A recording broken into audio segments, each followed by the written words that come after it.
بسم الله الرحمن الرحيم.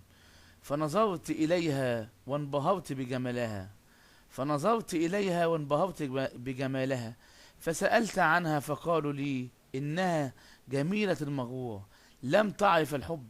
فهل يا سيدتي الجميلة المغرورة، هل تعرفين الحب؟ فلولا تعرفين الحب لا تكوني مغرورة. فالحب هو سر الحياة، فإن الحياة بلا حب كبلاد الأحزان.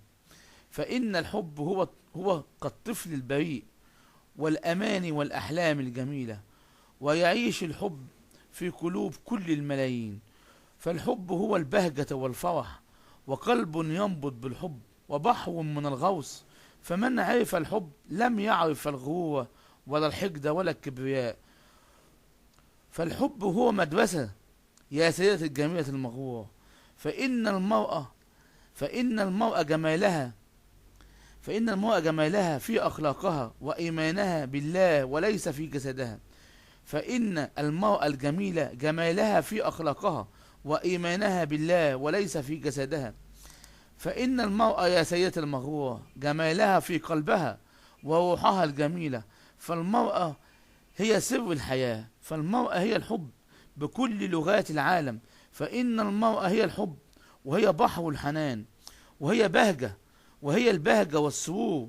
وغناء المرأة ليس بمالها وليس بجمالها، فغناءها بعلمها وثقافتها وجمالها في دينها وأخلاقها وإيمانها بالله العظيم. فهي فهي تبقى من أجمل نساء العالم يا سيدة المغرور، وليس بجمالها في وجهها ولا في جسدها.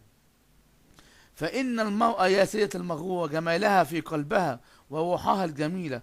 فالمرأة هي سر الحياة، فالمرأة هي حب بكل لغات العالم. فإن المرأة هي الحب، وهي بحر الحنان، وهي البهجة والسرور.